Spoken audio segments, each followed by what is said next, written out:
Hello, friends. Welcome back to Cancer Proof Living. I'm so glad you're here. I'm Michelle, an 8-year non-Hodgkin's lymphoma cancer survivor, a mom, and an integrative nutrition health coach.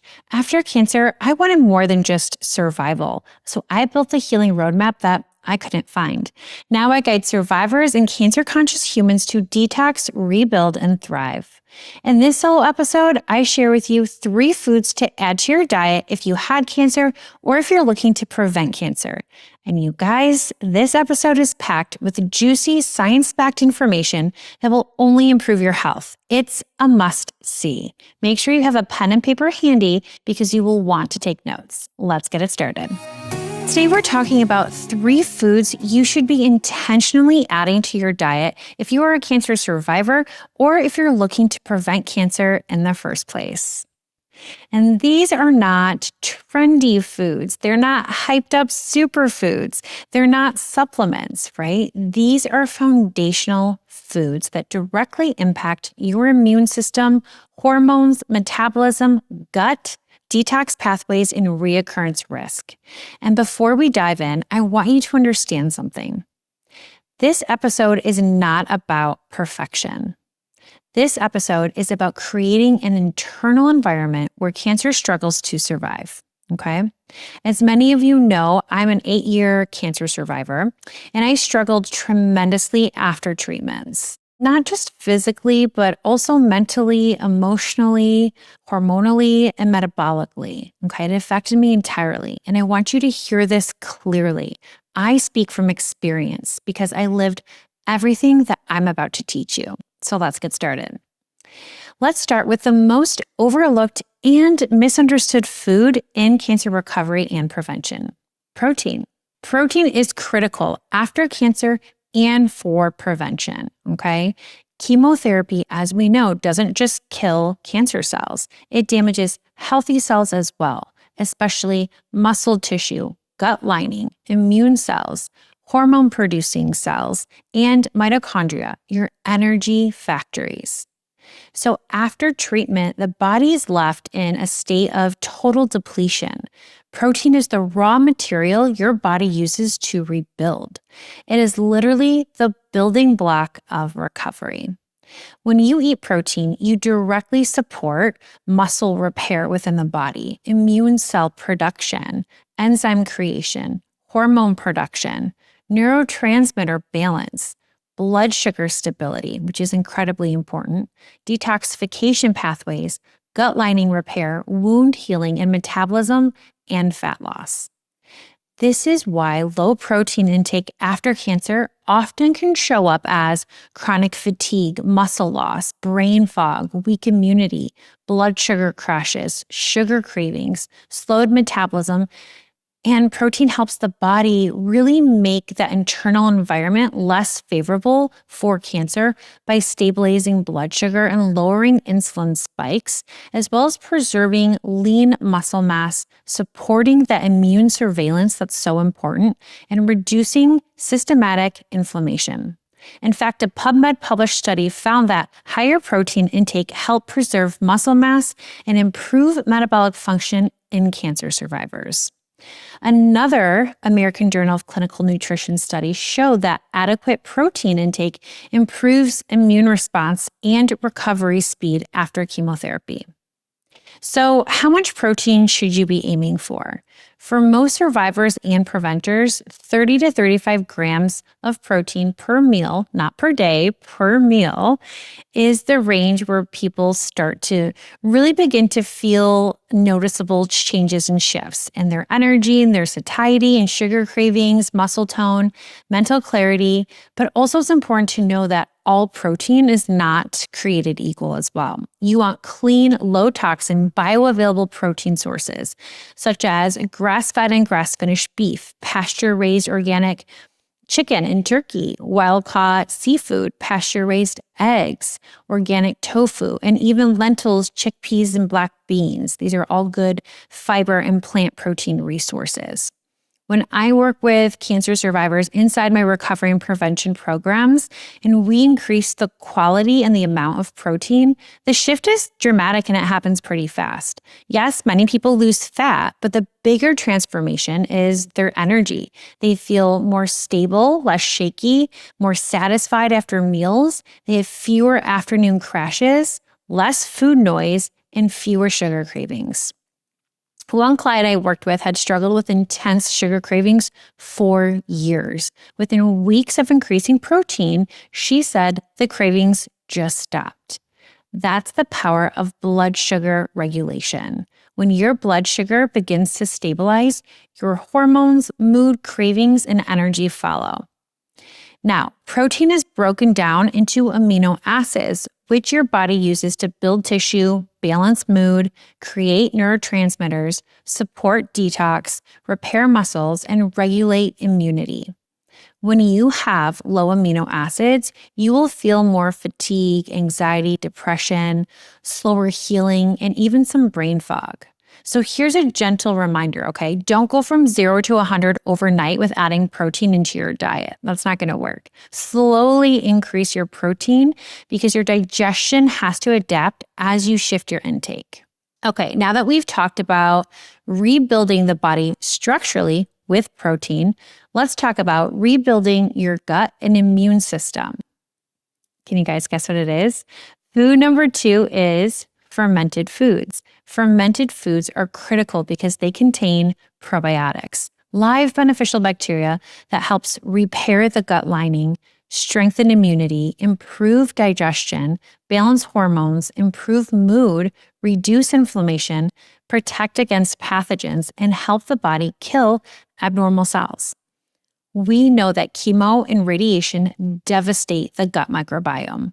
They wipe out good bacteria, they wipe out enzyme production, nutrient absorption, gut lining integrity, and all of this can lead to anxiety and brain fog, fatigue, poor immunity, and just hormonal chaos, and a lot of digestive distress. And you guys, this was me after treatments. My gut was completely destroyed. I know I talk about this all the time, but I was eating healthy, but absorbing nothing.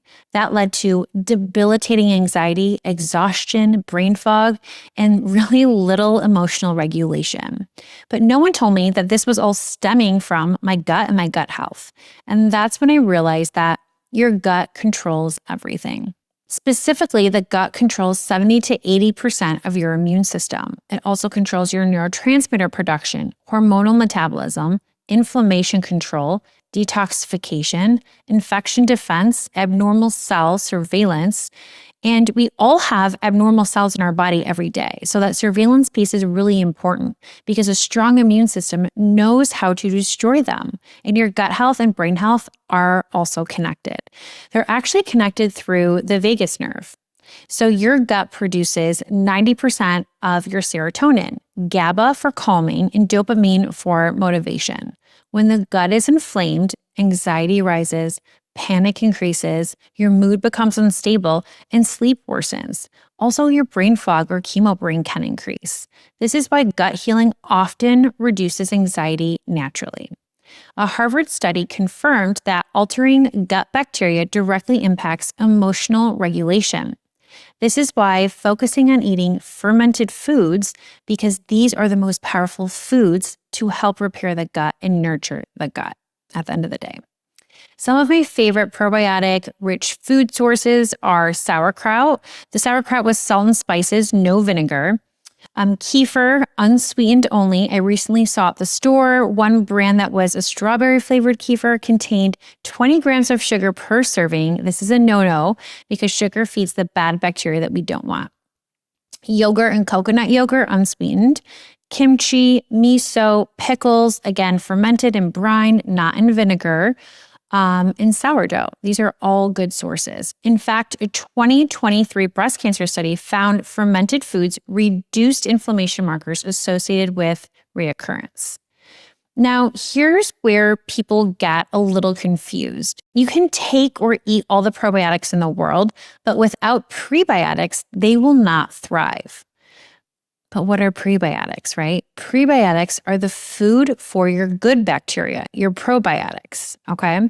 So think of probiotics as seeds and prebiotics are the fertilizer. Without fertilizer, nothing grows. Prebiotic food sources are very common. They include garlic, onion, leeks, asparagus, green bananas, apples, chicory root, artichokes, oats, and obviously any kind of beans or legumes. All really easy to eat every day. Prebiotics come from normal food, not fancy powders or supplements, okay? And good bacteria matters because good bacteria in your gut really trains your immune system. It crowds out those pathogens and strengthens the gut lining. It also can help lower inflammation and improve detoxification and supports neurotransmitter production. Without them, your immune defense collapses. Okay, so now we arrive at what I truly believe is the most underrated cancer-fighting food in the world. Food number 3, drumroll please, is fiber. Fiber is important for so many things. First and foremost, for digestion and bowel movements. Fiber is what moves waste through your intestines and feeds your microbiome. It binds toxins and eliminates excess estrogen and clears out metabolic waste. When fiber is low, you can become constipated. You can also begin to reabsorb toxins. You recirculate estrogen. Inflammation can increase, and cancer risk also rises. The body must eliminate waste daily. Bowel movements are not optional.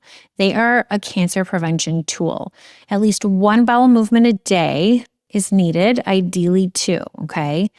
Now, there are 2 different types of fiber that I want to talk about, soluble and insoluble fiber. We need both. Soluble fiber dissolves in water, forms a gel. It also stabilizes blood sugar and feeds gut bacteria and helps lower cholesterol. Okay, some examples of that fiber is chia, flax, oats, apples, berries, and legumes.